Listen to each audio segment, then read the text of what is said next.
ፓትርያርክ እንደሚሆን ገና በልጅነቱ በሕልም የተነገረው ታላቅ ቅዱስ እንኳን አደረሳችሁ።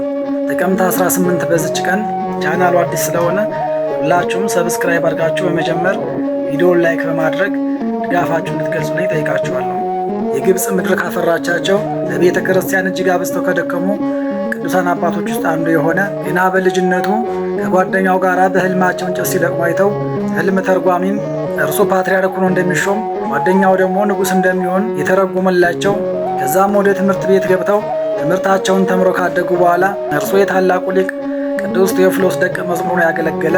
ቅዱስ ቴዎፍሎስ ካረፈ በኋላም ለሁለት ፓትርያርኮች ረዳት ሆኖ ተመርጦ ያገለገለ። በኋላም እንደ ሕልሙ በመንበረ ማርቆስ ላይ የእስክንድርያ 23ኛ ሊቀ ጳጳስ ነው የተሾመ። ከተሾመ በኋላም በዘመኑ መናፍቃን ገነው ነበርና እነርሱን ለመዋጋት ያግዘው ዘንድ የእህቱን ልጅ ቅዱስ ቄርሎስን ወስዶ አስተምሮ ሁለት ሆነው እየተጋገዙ ቤተ ክርስቲያኑን ከመናፍቃን የጠበቁና የታደጉ ተቀብሮ የነበረን ብዙ ወርቅ አስወጥቶ ከ100 በላይ አብያተ ክርስቲያናትን ያሳነጸ።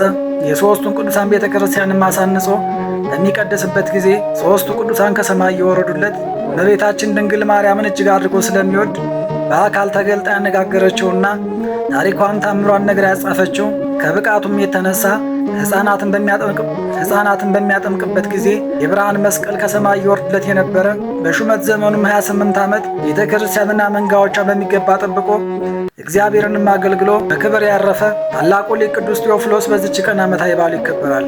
በግብፅ ምድር በክርስቲያኖች ላይ የሚደርሰውን ግፍና መከራ ሰምቶ በጸሎት ከተወሰነበት ቦታ ወጥቶ ሕዝቡን በመሰብሰብ ወገኖች ሆይ ልቦናችንን በክርስቶስ ፍቅር ካጸና ነው ሞት ቀላልና አስደሳች ነገር ነው ብሎ ያጽናናቸውና ያረጋጋቸው። መኮንኑም ይህንን ሲሰማ እጅግ ተቆጥቶ ቅዱሱን በአየር ላይ ዘቅዝቆ ሰቅሎ በጭካኔ ደሙ እስኪንጠፈጠፍ ድረስ ብዙ ስቃይና መከራ ያበዛበት። ቅዱሱ ግን ይህ ሁሉ ስቃይ ሲደርስበት የክርስቶስን ፍቅር እያሰበ ዝም ስላለ መኮንኑ ገርሞት ይህ ሁሉ ስቃይ ሲደርስብህ እንዴት ዝም አልክ ብሎ ሲጠይቀው ቅዱሱም የ3 ዓመት ሕፃን አምጣና ስለ ትክክለኛው አምላክ ጠይቀው ያለው። መኮንኑም ሕፃን ልጅ አስመጥቶ በአደባባይ በጠየቀው ጊዜ የመጣው ሕፃንም አእምሮ የጎደለ መኮንኑ ያስተውል ከአንድ ክርስቶስ በቀር ሌላ አምላክ የለም ብሎ በድፍረት የገሰጸው። መኮንኑም በቁጣ ሕፃኑን በአየር ላይ ሰቅሎ ብዙ ስቃይና መከራ ያበዛበት። ከዚያም ቀጥሎ የሕፃኑን ራስና የቅዱሱን ምላስ የቆረጠ። ቅዱሱ ግን በመንፈስ ቅዱሳዊ ልሳን እግዚአብሔርን ያመሰገነ። መኮንኑም የሚያደርገውን ነገር ቢያጣ በዚች ቀን የገደለው ታላቁ ቅዱስ ሮማኖስ ሰማዕት ዓመታዊ በዓሉ ይከበራል። ቅዱስ ዮሐንስ ሰማዕት፣ ቅድስት አስማኔትና 7 ልጆቿን በዚች ቀን ዓመታዊ በዓላቸው ይታሰባል። ቅዱስ ፊልጶስ ሐዋርያ፣ አቡነ እስታቴዎስ ረባን፣ አቡነ አኖሬ ዘደብረጽጋጋ፣ ማር ያዕቆብ ግብፃዊና ቅዱስ ያዕቆብ ሐዋርያ ከ72ቱ አርድእት ደግሞ ወርኃዊ በዓላቸው ይታሰባል። ለእግዚአብሔር ክብር ምስጋና ይሁን።